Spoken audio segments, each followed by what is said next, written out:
Number one, as the last speaker in this conference, it will not be the last speaker in the next conference for Maurício, but I would like to thank the organizers and the staff and everything for putting this together. I think we all want to say that, so let's...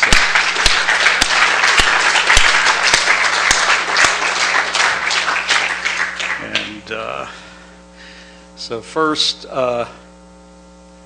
happy birthday. Today is your actual birthday. Normally on these kinds of fests, that's not the case, and I never know exactly when, but I will not forget this one because it's right there in the slides.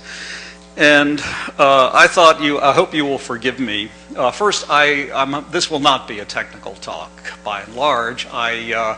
Rather than do these vast surveys that not many people understand, I wanted to just tell you some of the things that have excited me in the last couple of years.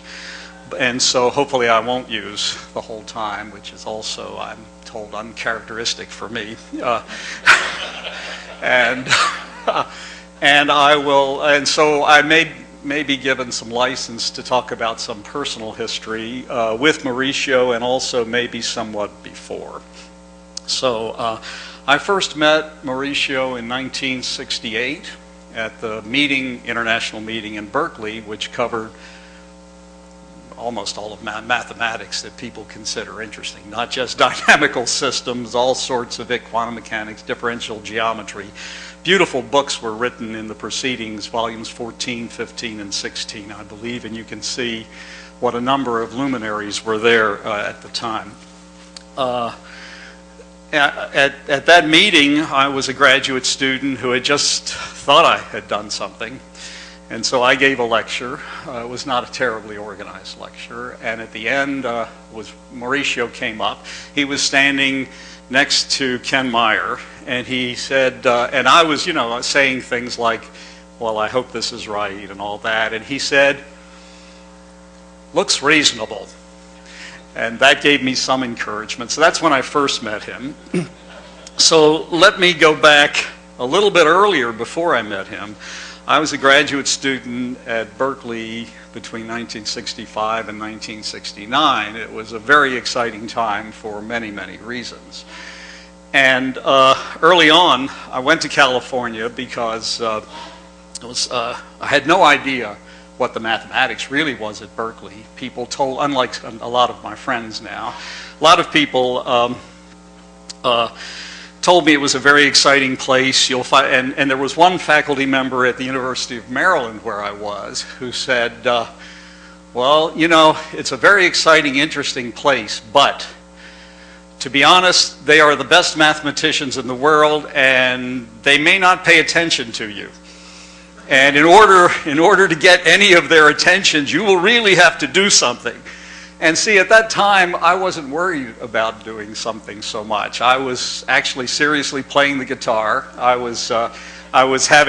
figured, okay, I'll go there. I get my PhD in mathematics. I'll get a job in some liberal arts school, and I'll do both. That was my impression. So I was not intimidated. Plus, my impression of California from the East Coast was, my goodness, California, all those beautiful women, all this sunshine, all this warmth, the beaches.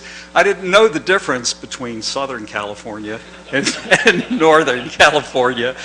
So I arrived there and did my normal thing for a couple of years. And then there came a letter from the Director of Graduate Studies that said, Mr. Newhouse, you now passed your preliminary examinations. You have to be aware that if you do not have a thesis advisor by next year, you will not be supported. So I needed a thesis advisor, and I had been taking courses with Mo Hirsch as a new graduate student, and then later on with Charles Pugh on differential equations, took his basic graduate differential equations course, which was in the second year. And I knew nobody else. And so who am I going to talk to? I went to Mo, and I said, I have to get a thesis advisor. Would you be willing to take me? He said, well, I'd be happy to, but I'm going to be in Geneva next year. Why don't you ask Steve? And I had been in the seminar with Smale at the time when they were developing all of that, when he was proving the omega stability theorem, when it was the paper in 1967 that most of you know was published. was in preparation, had not been published yet, and I did not understand a word. That's absolutely, and so how can I go ask him, who number one doesn't know me, and number two, I don't really know what he's doing, if he could be my, and Mo suggested it. So I went into Smail's office very meekly, and I said, Professor Smail, I attended your seminar. He said, oh, good. I said, and I need to, oh yes, he had the Fields Medal by that time. He got the Fields Medal in '66. This was, by this time it was '67, before 68 meeting. And I said, he said, oh, okay, sure. And he said, well, what do you know?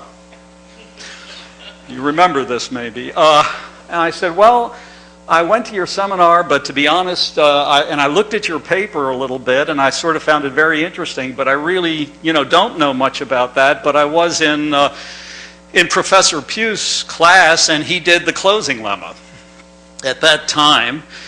And Steve said, oh, so you actually have some idea of the proof of the closing lemma? And I said, well, sort of. I mean, in fact, that was the proof of the closing lemma that was wrong, that Charles was walking around. I remember one day he gave the talk and he went, all that work, like this. In the lecture, the thing that was wrong was that he had to take a flow box and change coordinates in C1 to use the flow box for local perturbations. And the change of coordinates doesn't take a C1 vector, takes the flow to a C1 flow, but does not take the C1 vector field to it, only to a continuous, uniquely integrable local vector field. So he worked for a while, and then he found proofs using the Whitney extension theorem and so on like that. He was working feverishly while he was giving this lecture. Well, that's the background when Smail said, the proof of the closing lemma. And I sort of said, well, I have some idea. He said, well, here's a problem. He said that I was thinking about, maybe you can do something with this. He said, let's look at the two-sphere. And here's a conjecture. Or it wasn't a conjecture, it was actually he did say conjecture. And by the way, this isn't just idle rambling, because it has to do, you'll understand in a few minutes, with Maurício and the closing lemma and all of those kinds of things, and a lot of future developments. So here was your conjecture. For typical, in other words, generic, bare set, diffio, let's say CR, on the two-sphere, if X is in the non-wandering set and X is not isolated, then X is a limit of periodic orbits.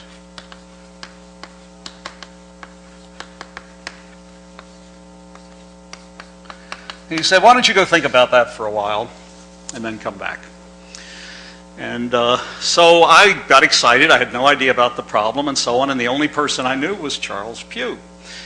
He wasn't Charles to me then, he was Professor Pugh. So I meekly walked into his office and I said, oh, I was talking to Professor Smail about possible thesis problems, and he gave me this problem. It said I might be able, so maybe I can learn the closing lemma arguments you gave and a little more, and maybe I can do something. And Charles looked at listened to the problem and said, I thought about that problem, and if I were you, I would get a different problem. I don't know if you remember. And so that was encouraging at the time, right? Well, the fact is, now think about this. This was 1967, right? And this is basically what is known as the stable manifold closing lemma, right? And ultimately, at some place, it was, so it came from, it is a closing lemma, right? And it came at some place, when did Hayashi do his work? 85, 87, 90? Hayashi, connecting lemma. So in 1994,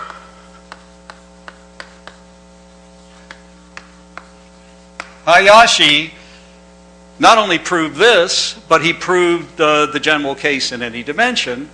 So Smale was just being a little ambitious in terms of time. Maybe it would have taken, a little bit longer.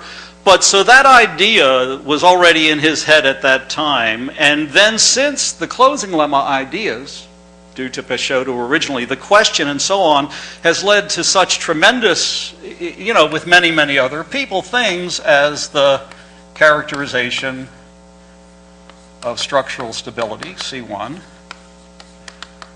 That took also some 30 years, Monnier, and then omega stability with Palis. And then more recently, the beautiful results of Crovissier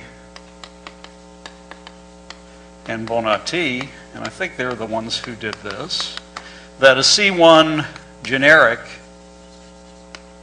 volume preserving diffeo on any manifold is transitive. The question about ergodicity is still open, but this essentially came from a number of developments over on Hayashi, and in fact I visited Dijon and Christian was there saying many people are trying to develop and see what we can do with this connecting lemma, and that was before their results really became known in the new proofs of the closing lemma and so on. So this is just a simple expression for young people, I mean experts here know all of this already, that an idea in one part of mathematics that may seem very specialized can suddenly lead to so many beautiful things. And the idea was the problem of the closing lemma that Maurício found in the dealing with vector fields on surfaces. So following that, I next met him in, there was this meeting in Bahia in 1971.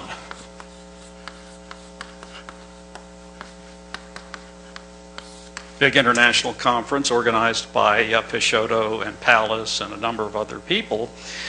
And I was at the time, my first job was at Northwestern. I was with Bob Williams and Clark Robinson there.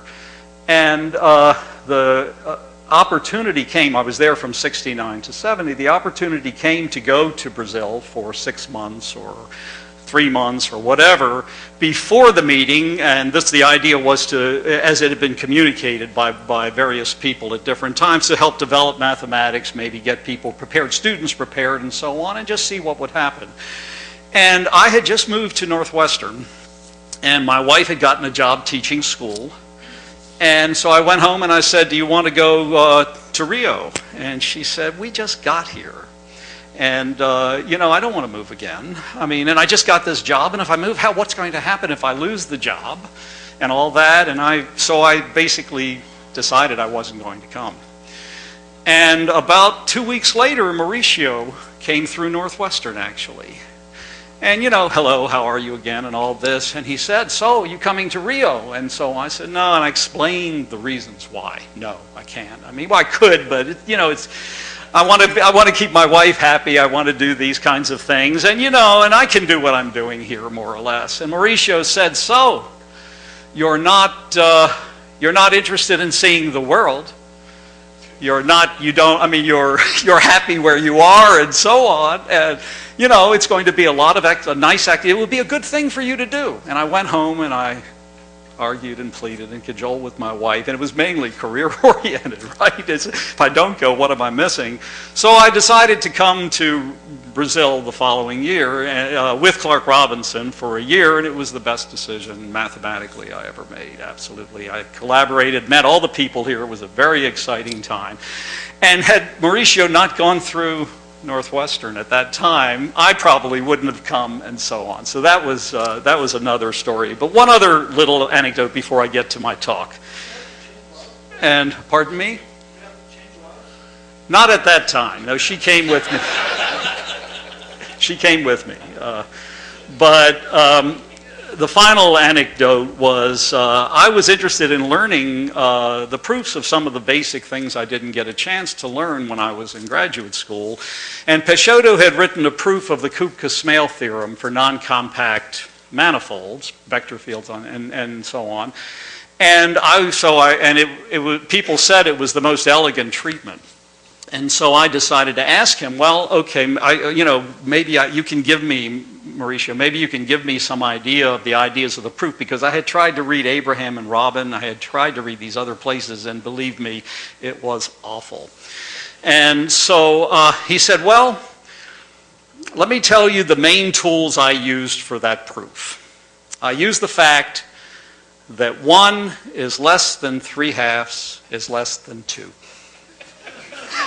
This is absolutely true. And I verified this, and he remembers saying, and he said just now, a few days ago, he said, yeah, well, I told you what you have to do. It means you have to control periodic orbits of a certain period, and then one's a little bit bigger, and then one's a little bit bigger, and after that you can do it. So, you know, he was not the kindest person to express the ideas at that time. Anyhow. Pardon? Did he check the other thing you might, well, never mind. That's enough. It's enough corny jokes. I was going to say that there is a saying, people say that God gave us all the integers, the rest is the work of man. And all Maurício had to use was the extra rational numbers. That's all. He didn't need anything else. Okay, so back now to the business. There are a lot of results, recent results in dynamical systems that make, and we heard reference in Andre's talk today of Zenarai's work and others that make use of computer-assisted proofs, and we heard history earlier that really the first applications of that kind of thing might be Oscar Lanford's work on the Feigenbaum conjectures. And so I don't know if that one's funny, but okay, and maybe it is. Maybe there was somebody else in computer-assisted proofs in dynamics. But there is an interesting story about that. Peter Lax was visiting us a while back. This was not so long ago. And he basically said, well, in fact, it is true that numerical simulation really can have no meaning, because if you take a program and you run it on one computer, you get one result. And then you take it to a different computer, the same program, you get a different result. And so what can it mean? And the actual truth of the matter is that's the way things were in computation until about 1985. And it's largely through the work of the computer scientist at Berkeley, William Kahan, who pushed, he was a numerical analyst always, and he pushed for what is called the IEEE, which stands for Institute of Electrical Engineering, and I don't know what the some other thing is, 754 standard. And what this is a basic set of rules for designing computer architecture where the computation and use is independent of the architecture if the computer people will use it. And in fact, it turns out that many of his students, he was at Berkeley, and you know, Berkeley spawned Sun Microsystems and so on, many of his students were computer scientists who went into industry, people who founded Sun and so on. And so he inspired them to start building their architecture that way.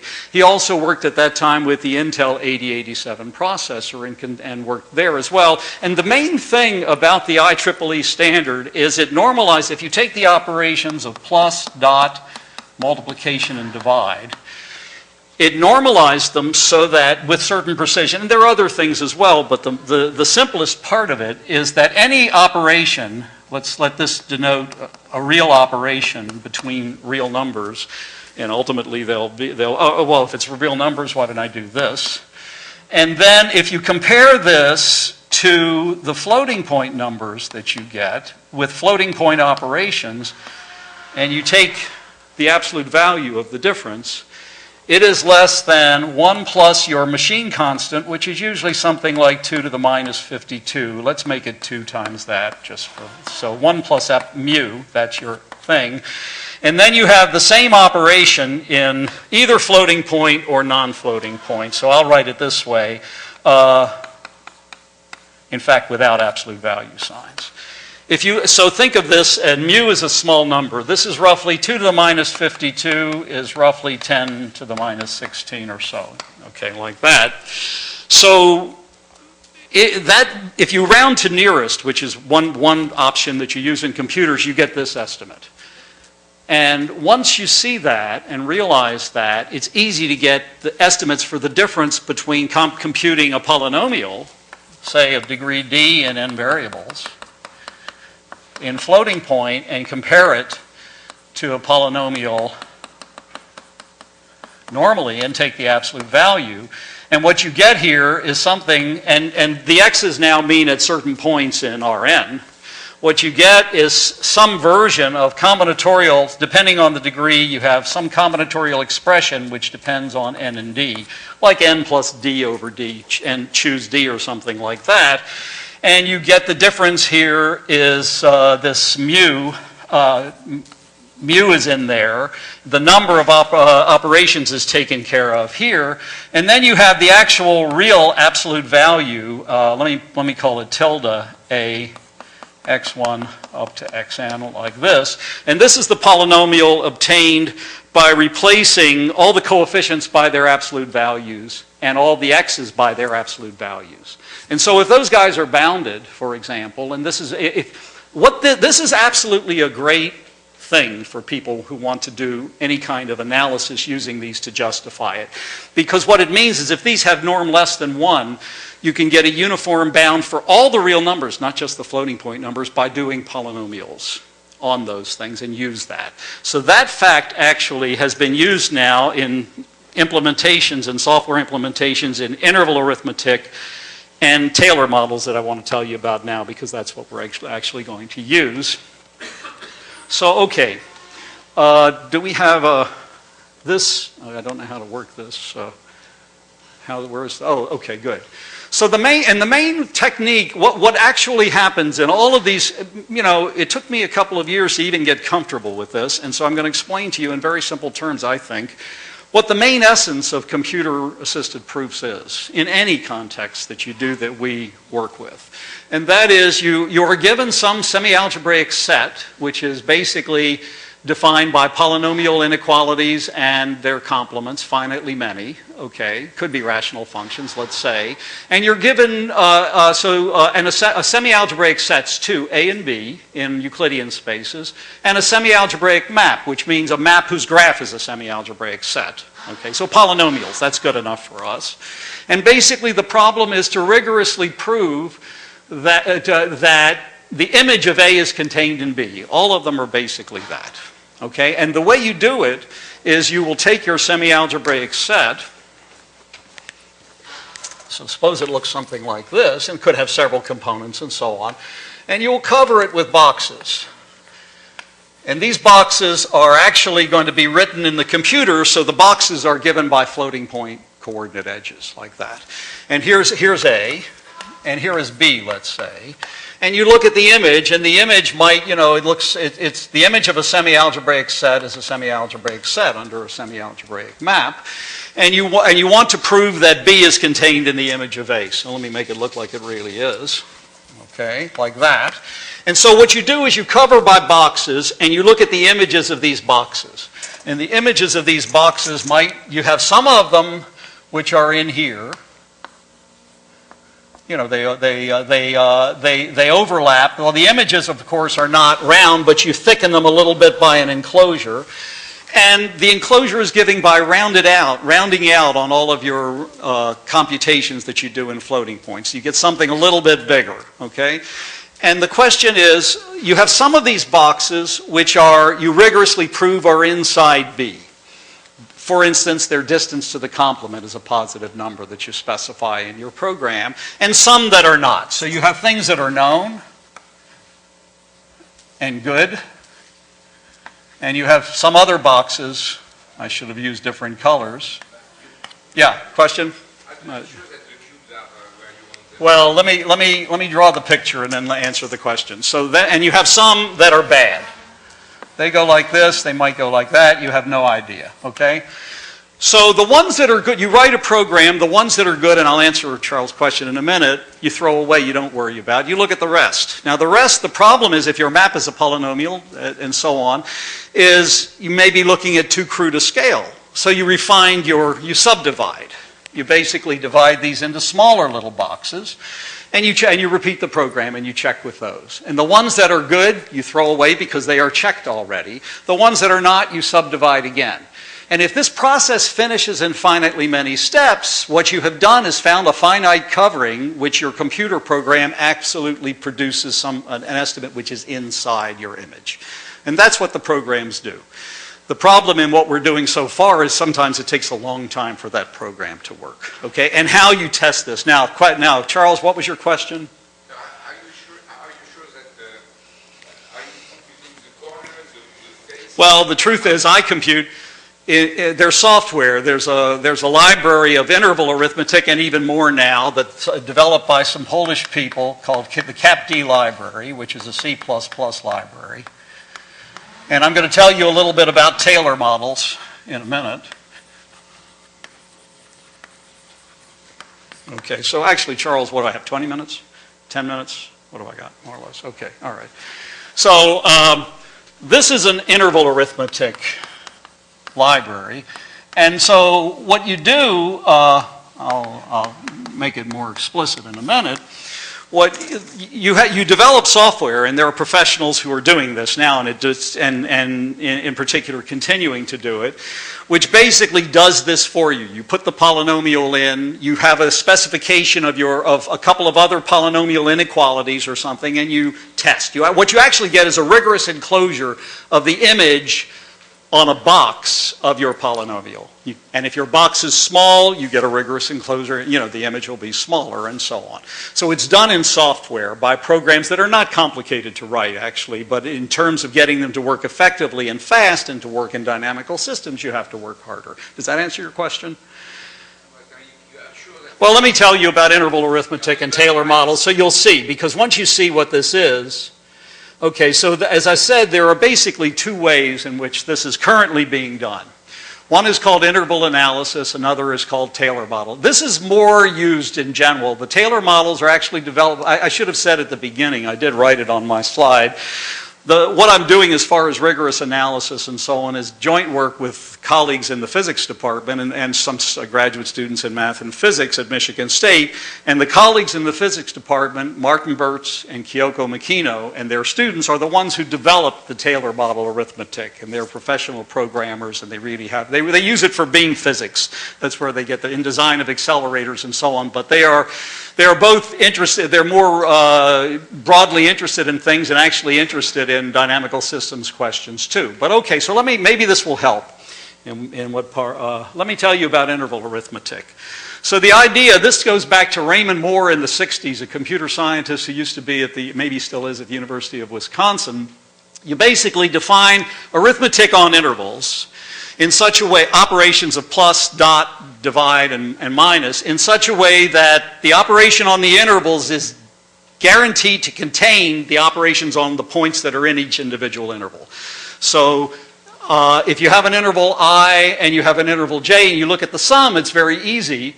I is, let's say, the interval AB and j is the interval CD. Then this sum as an interval is to be an interval which contains all of the sums in A plus the sums plus the things in B. It contains x plus y in x in A and y in B, and it's true for all of the other operations. Here's the formula that you get for multiplication and so on. It's very easy to do that. And then you extend using polynomials where you replace numbers by little intervals. Okay, and you do the operations like that.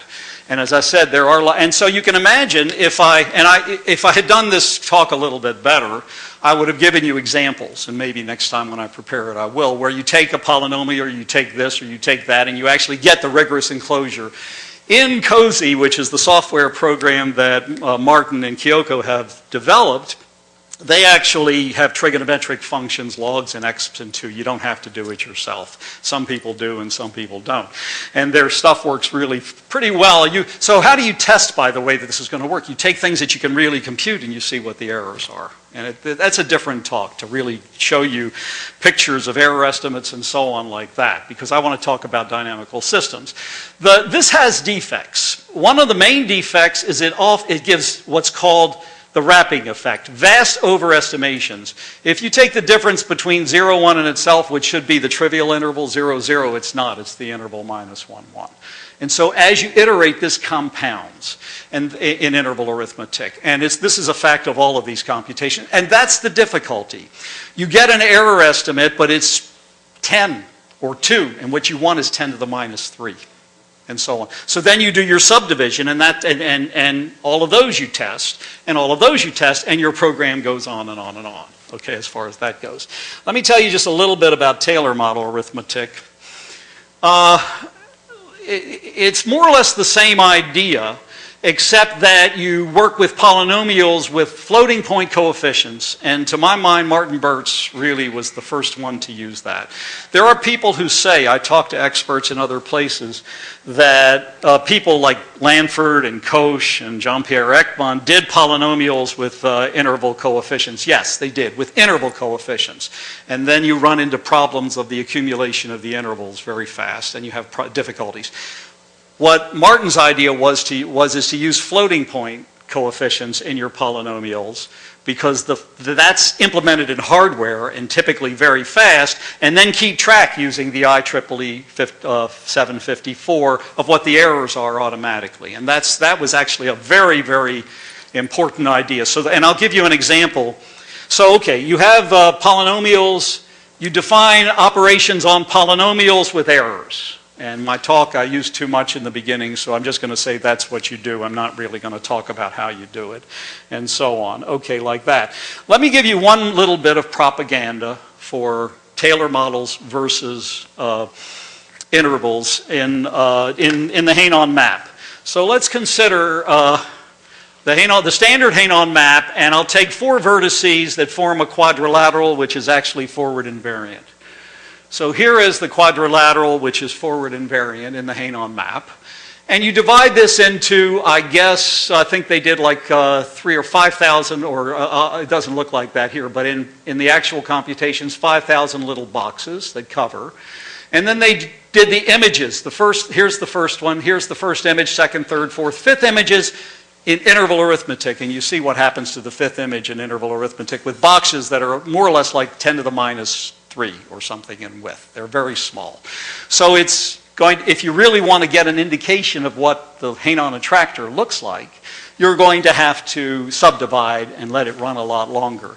Let's do a similar thing with Taylor models of order. So it turns out that little quadrilateral can be easily parameterized with a pair of polynomials, P1xy, of degree 2. Defined on the unit square, I cross I, where I is minus 1, 1. And so you get a picture at stage 0 with no iteration of what the image looks like. It's this white thing right up here, okay? Here's the first image, the second image, the third up to the fifth as well, with Taylor model enclosures and now in the first 3, you don't even have to subdivide. You get something that looks sort of like the first few images of the Hainon map. In the last 3, you subdivide, but your errors in the actual image of this rectangle are within this amount, just using Taylor models. And it's a very simple program to write. Actually, I don't have the code. This comes from Kyoko Makino, like that. Okay.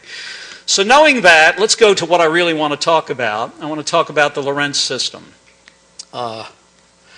Okay. Let me say that... now let's go back to stage 0.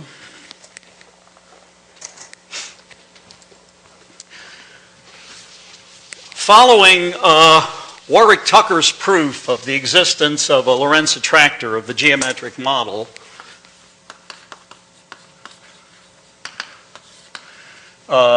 verification, let's say it this way, of the geometric model, Guggenheimer-Williams model, I became very interested in this problem and trying to understand exactly, this is before I actually got together with the physicists and so on, and trying to understand his proof, and that's where I first actually learned something about interval arithmetic, was from his paper, and then I actually contacted him and got the program and tried to run it. And the program that he actually used to verify the Lorenz attractor was a program that takes, in modern times, first of all, and I actually tried to, he ran it on parallel machines at the time. And it uses an interval arithmetic. It has many defects, but the good thing is it was a proof, I guess, because I ran it for like 2 weeks on my laptop and didn't get anywhere. And the laptop is modern technology, not what he had in the old days, which was 20 parallel machines and so on. So I think his program on 20 parallel machines at that time took over a week. I don't know. Marcelo, do you know? About 2 weeks. 2 weeks to run. And it's also a very complicated program, so it's difficult. Now, what do you have to do to prove hyperbolicity? Let's think of, in the beginning of my talk, I said the image of a semi-algebraic set is in another semi-algebraic set. If you think of a map and you want to prove hyperbolicity, you can cover, of a certain compact invariant set, you can cover the set with a couple of boxes, a finite number of boxes, and you can take cone fields, which are given by, linear maps on those. So you get yourself something like a polynomial on a little higher dimensional Euclidean space, the tangent space or something a little bit. In the case of the plane, it's actually R4 or something. But the projectivized, you have to play a little game. And what you want to prove, so you have your cones, you have your conditions, is that every vector in what's reputed to be the unstable cone after a short number of iterates is expanded, and every vector in the complement when you go backwards after a short number of iterates is expanded. Well, a short number of iterates means finitely many polynomial conditions, and being expanded means if you take a unit vector, it's, say, bigger than 2 after a while. That's a semi-algebraic condition. And so you can write the polynomials that would do that, and you can write a program that will do that. Now, I'm not going to tell you now. I mean, we have plans to try to work on that, and they actually look very promising, but I can't do that now because it's a little more complicated. We haven't programmed it yet. So I took an easier problem. The easier problem in the Lorenz system is when is there chaos in Lorenz for different parameters. And by chaos, I mean positive topological entropy. People use a lot of definitions for chaos. The topological entropy of a flow is the entropy at the time one map. Okay? A lot of definitions for chaos. Why is this a good one? Well, it has lots of interesting invariant probability measures, for instance, random behavior in there. In dimension 2, you have Kat-Tock's theorem, beautiful theorem, one of the best theorems in modern dynamical systems, that you have positive entropy if and only if you have homoclinic points, which means, Cantor sets, saddle periodic points, all the typical invariant sets with dense orbits and complicated behavior. That's also true in dimension 3. He didn't write it that way, but if you look at his proof and use standard, techniques in smooth ergodic theory, you have a theorem for positive entropy and so on. In the Lorenz system, what's your... The theorem is that positive entropy for a three-dimensional vector field on a bounded invariant set occurs if and only if you have a non-trivial hyperbolic periodic point and transverse homoclinic points. That's the theorem. And that's Kat-Tock's theorem. And I'm thinking of always I'm dealing analytics, so it's C1 plus epsilon is what you need, right, like that. So you have that theorem. And now why is that good for getting chaos? Because you might say, well, okay, then I need to find the periodic orbit. I need to find the stable and unstable manifolds. No, you don't. Because in 2 dimensions, C0 estimates get you positive entropy. All you need, for example, and this is what I will do very soon, is to find topological rectangles, R1 and R2. This is absolutely trivial dynamical systems. You can give it to graduate students when they first teach it.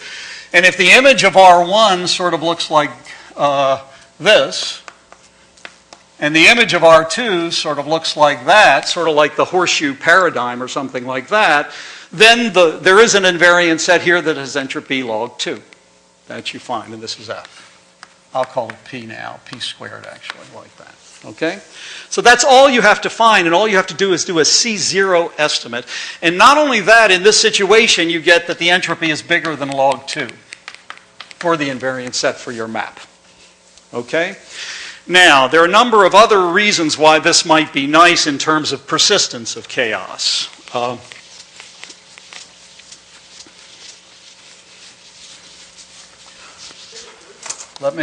Pardon me? I still didn't hear you. Oh, yes. Did I say greater?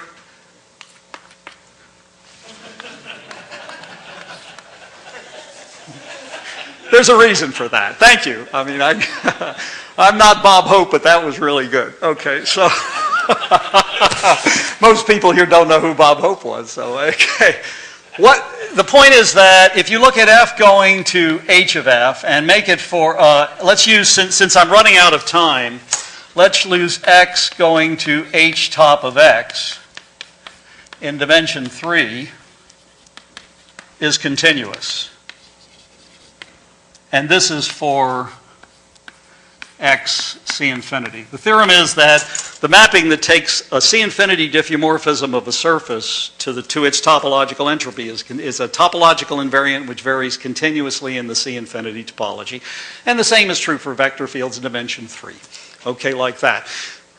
Why is this good? If you establish chaos with a horseshoe of a certain entropy or something, and then you use some other methods, which are yet to be devised, for the modulus of continuity of the entropy, some other way you get large possibilities of persistence of chaos in things rather than sort of specialized sort of cases. So let me tell you a little bit about the history and then what we did, and that'll be it. Okay, I had some explicit things I wanted to tell you about in detail, but I wasted too much time. Okay. The first thing we do is, what are the Lorenz equations? Here is the standard Lorenz equations, where you have 3 parameters, sigma, beta, and rho. And we're going to fix, the standard parameters are sigma 10, rho 28, beta 2/3. I did a lot of numerical experiments, and in many cases, you don't need any 3 of these parameters to be the same. You can vary them all, but the ones where we have a proof at the present time are where sigma is 10 and beta is 8/3, and rho is something that I will tell you about like that. But beforehand, let me give credit to people who did something before. Okay, the first thing you know is you have 3 critical points. I'll call them C1, C2, and C3. C3 is the origin. This is the notation that is in Colin Sparrow's book. Alpha is the square root of beta times rho minus 1, and here are your critical points. Okay, only 3 like that. And the first thing we do, just to make it easier, it's not really necessary, but makes the computation a little cleaner, I think, is to change variables and normalize the position of the critical points. So I call these the unit critical points. We make them at 1, 1, 1, and minus 1, minus 1, minus 1. And what is typically done here is you look at the return to the z equals, in this case, the z equals rho minus 1 plane. In this case, it's just the z equals 1 plane. And for the parameters that we are going to talk about, I will tell you in a minute, all orbits are bounded by 4 here. They don't get big. So this round-off error estimate kind of thing where you use absolute values, you can control. Although so far it seems to take a long time to control it. Okay, so let's draw some pictures. First of all, the history, and then we actually go in and draw some pictures, and that'll sort of do it. This problem has actually been studied. It was studied by Mishaiko, Mrozek, and Simchak. Actually, initially Mishaiko and Mrozek, and then later the 3 together in a series of papers. And they proved the existence of this kind of picture, maybe more complicated symbolic dynamics, for certain parameters. They did it for the classical one. They did it for these parameters. This is sigma, rho, and beta. And they did it for these. Okay, like that. And the people connected very much to the library, the CapD library I told you about, Zbigniew Galias and Piotr Zyglaczynski, did it for the classical case, and they found a picture that's very much like what we find. And it's the square of the Poincare map to a certain pair of rectangles in the z equals rho minus 1, 27 they had, or z equals 1 for the other equations. Actually looks like a horseshoe type of thing. And then, of course, you have Tucker. All right, but let me actually now, there are some non-computer related proofs of these things. That some of them are old, you can find references to them in Sparrow's book for some, and a number of cases. These are all related, the non-computer proofs, to what is called homoclinic explosions. And roughly speaking, here's what a homoclinic explosion is. If you start drawing the picture in the parameters that we are looking at, you have, here is going to be C2, here is C1. This is, in my case, minus 1, 1, and in this case is 1, 1, 1. And you take the z equals 1 plane that goes through that, and you look at your stable manifold, which somehow you have to get somehow like that, and unstable manifolds of the critical point here, a homoclinic explosion is there are places where this unstable of the origin comes and is contained in the stable of the origin, which is two-dimensional. And a homoclinic explosion under appropriate eigenvalue conditions here means that when you move, you get shifts very near the homoclinic point, homoclinic orbit. Those all have very small entropy, so it's very hard. So the rigorous statements without the computer only give you small entropy. There is a nice paper by Xinfan Chen, which is available. Actually, it's not so available, but I can send it to you. He wrote 3 papers on this. He was at the Institute IMA, and this is a little interesting vignette. So I found his papers, and they are really beautiful, hard analysis, perturbation analysis to prove these homoclinic points, and he does many, many interesting things with it. 3 series of papers. The first 2 were published, but it did not deal with chaos. The third one dealt with chaos, and I couldn't find it. And I kept looking, so he is at Pittsburgh. I sent him a message saying, I've been reading your papers. The third one, where was it published? Because these were written like 1995, 6, 7 or something. And he wrote back and he said, well, I mean, the truth is I submitted it to a good journal. They didn't want it, and I lost interest. So it was never published. And my computer died in the meantime, so I don't have it anymore. And I did a serious long search through the internet, the path of which I don't remember, and I found it somewhere. And so I sent it to him, and he was delighted. He said, wow, after all these years to see that again. Anyway, so I can give it to you if you want that paper. It's the only real serious analysis and very beautiful, okay? And it's related to a conjecture, which I want to say before I tell you our theorem, and so on. When you study this for different parameters, as Sparrow found, you get many, many different behaviors. So I strongly recommend that you look at Sparrow's book. And let me mention, I was recently talking to a very distinguished complex dynamics person, and I told him, maybe it's worthwhile looking at the Lorenz in the holomorphic category because you guys do holomorphic dynamics and so on. And he said, well, I've been told that it's nothing to do there anymore. It's all finished with Tucker's work and so on. And I said, what? That's absolutely not true. If you look at Sparrow's book, there's all this numerical investigation of all this, and almost none of it is rigorously established, absolutely none. And with the holomorphic point of view, you might get somewhere with it. And I gave him some more interesting specialized information about that. And so maybe that was Nassim Sibuni, and he works with John Eric Fornas, and those guys do serious stuff, so maybe there'll be something good that comes out of that, I hope. But if you look at, let's say, as usual, sigma 10, beta equals 8/3, you might ask what happens when rho goes to infinity. And in Sparrow's book, there is actually a reference to a forthcoming paper that's going to prove something like this, and that is that x is more small. So all the chaos disappears when you go to infinity, and you basically have one big stable periodic orbit and then the 3 critical points, and that's the whole non-wandering set. Well, it turns out a British statistician or mathematician named Robbins proved that you have a stable periodic orbit for large rho, okay, in 1979. And he didn't know about Morse Mail. He didn't do any of this. And Sparrow actually references and uses and has other alleged forthcoming papers to prove that as well. But the idea that the periodic orbit exists for large rho is proved. That it's a stable periodic orbit and unique is true by some averaging method and other implicit function theorem. The fact that it's more small is completely open, and it's even mentioned as a problem in Sparrow's book. So there's a problem that you can really get your teeth into. So as rho changes, you get many, many bifurcations. Now let me show you what you actually can do in terms of computation, and that'll be it. So with my colleagues, which one is it? That's it.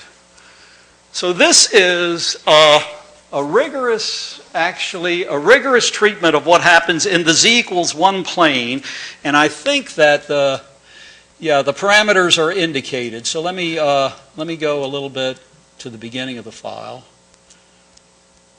And here is, in the z equals 1 plane, for rho between 28 and 28.4, here is a rigorous proof of the existence of a horseshoe. You have these two rectangles and they are mapped back like that.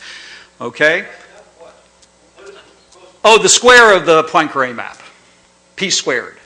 So, okay, let me tell you the picture. This guy, which is in purple, its second image goes to almost a line like that. This guy that is in magenta, its second image goes to almost a line like that. So you see that it goes all the way through. And the rigorous proof so far, on her laptop, she can do, and this part she only does around the boundary so far. The other stuff inside she still has to do. Takes about 2 hours on her laptop. Well, these are physicists, right? They have big computers. They have a 48 processor parallel thing, and her code is portable. And it's parallelizable, so you can run the different parts at different times. And so she's now putting it in production code, and she thinks she'll be able to actually get these kinds of... So what does the 28 and the 28.04 mean? That's where it's rigorously established. In other words, you set up a differential equation where the rho parameter is also part of the differential equation, and you get your error estimates to show that you actually get this picture rigorously in this small interval. And the only thing to do to get it in other intervals is to just have the code run parallel with different initial conditions. And I just got this picture last night. She had not finished the program yet, and so on. And so let me show you these pictures that verify where you can actually rigorously establish this. And then these are just, okay, yeah, this is interesting. This is the image of the tops and bottoms. So you see they're boundedly away. See, what you want is that this rectangle, its second image, is supposed to be something that goes all the way across here. And so you want to prove that the top stays away. And similarly, the bottom, what is the color? This is the second image. Oh yeah, I had it. This guy goes over here, and this guy goes over there. So this purple is where the second image actually is for that, and this magenta is where the second image is for that. Okay, like that. And so that's in that. And then she did it for a number of other parameters. 40, she did it for 60, she did it, and even took it up to 90. So in the announcement of this talk, I said rho between 28 and 60. But it actually probably goes up to 90 as well. Okay, like that. Let me finish and just see. And I was supposed to tell you an algorithm. So okay, here's the way you...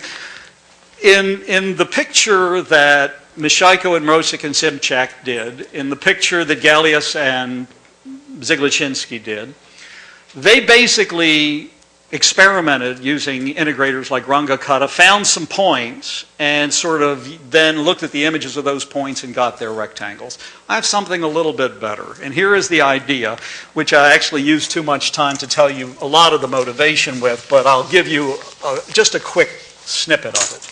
So here is the z equals 1 plane, and here is the critical point C1 and the critical point C2. It's not hard to see that these are actually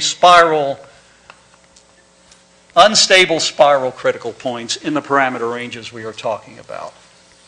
That's what happens locally. I'm drawing stable manifolds, and you have a two-dimensional spiral unstable here, a two-dimensional, for all the parameters. That can be done it's a three-dimensional thing. The characteristic polynomial is a cubic equation. You can use the Cardano formulas, and you can get exact solutions and get the eigenvalues explicitly, and use Routh-Hurwitz to get when they're negative and when they're positive, and you can actually prove this with elementary mathematics. So here is what a stable manifold intersection, this is the stable manifold, this is a picture in the plane z equals 1. Here is the stable manifold of the origin intersected like that.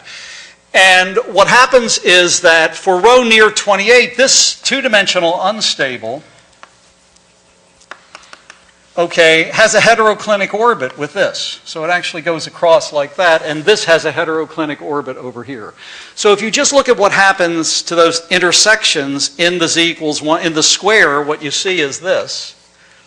Here's your first critical point, C1, C2. Here's your critical point, C1. Here's the origin, 0, 0. This is in the Z. Here's your stable manifold, intersected with the Z equals 1 plane, okay? And you get a curve like that and a curve like that, which are your intersections of your unstable spirals with that plane.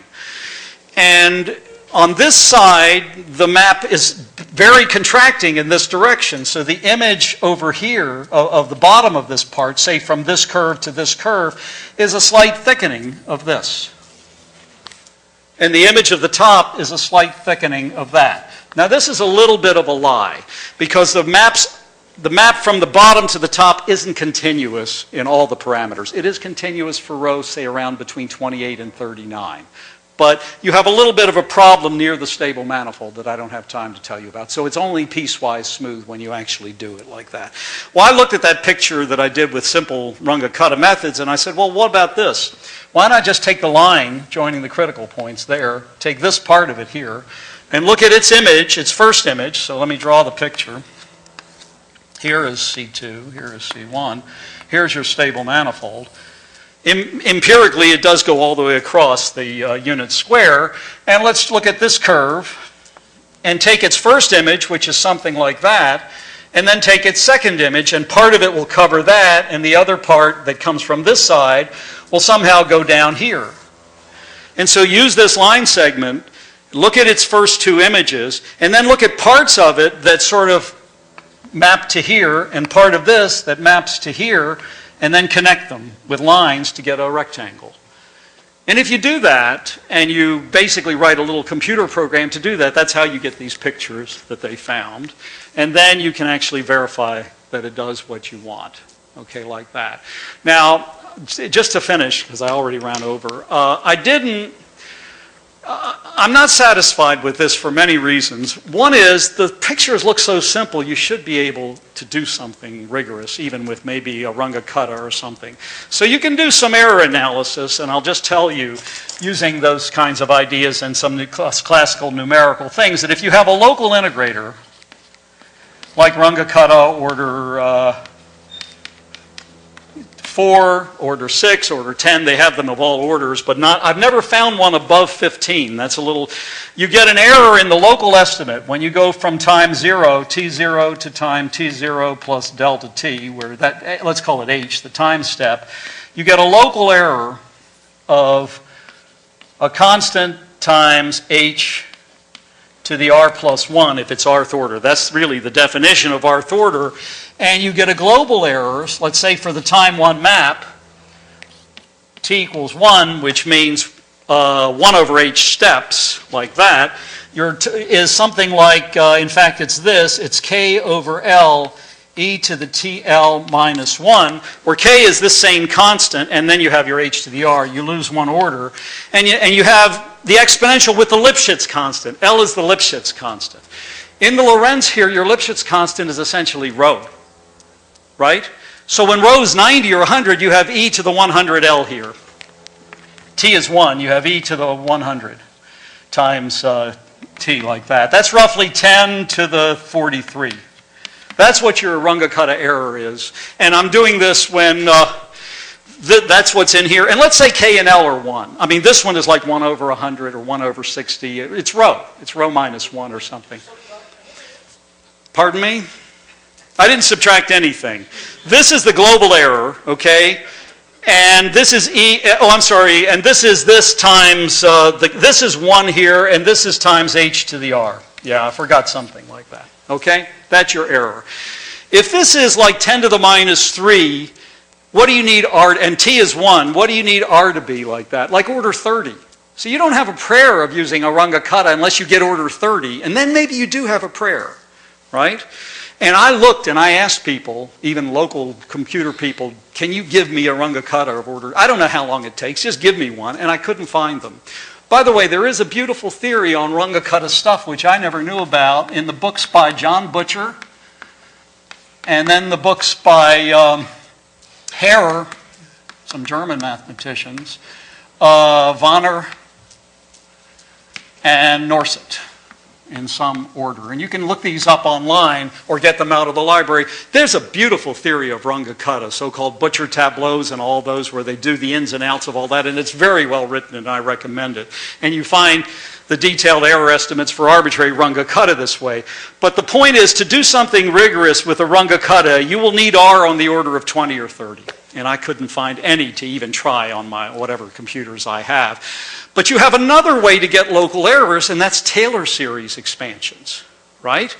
And in fact, that's the integrator that Baerts and Makino use is based on Taylor series. And you just go out, you have polynomials of degree, in fact, 33 or 32, and you have your Taylor models are made to do those computations, so you see it's going to help a lot. And that's where we get these rigorous estimates using their Taylor model integrators and so on like that. So it's basically using Taylor series solutions for those things. And I think I've used up too much time already. Whoops. So where are we going in the future with this? Well, number one, of course, I would like to, you see, the ideal thing would be to be able to take an experimenter who just does computations, with a standard package that takes almost no time on a laptop. You can draw this in Runge-Kutta 8, 9 in 6 seconds on your laptop. And then it takes 2 weeks to prove it rigorously. So clearly there's a problem with the technology as it stands now. But ask yourself how far a Model T went in 1910.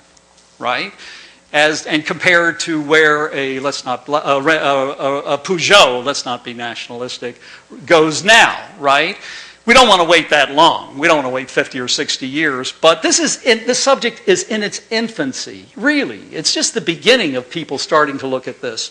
And I am actually optimistic that we will get better conceptual ideas and maybe even prove all this stuff without the computer. The computer is the initial aid, just like in the Feigenbaum phenomena. And secondly, that you will develop an exploratory software package that will do the following. It will say, okay, here's the rough idea. Now here's a switch I click, and there's the rigorous proof. Maybe it takes me all night to do it, but at least I knew where I was going, and I go out and I drink my caipirinhas, and I have my good, and come back in the morning, and yeah, it did it.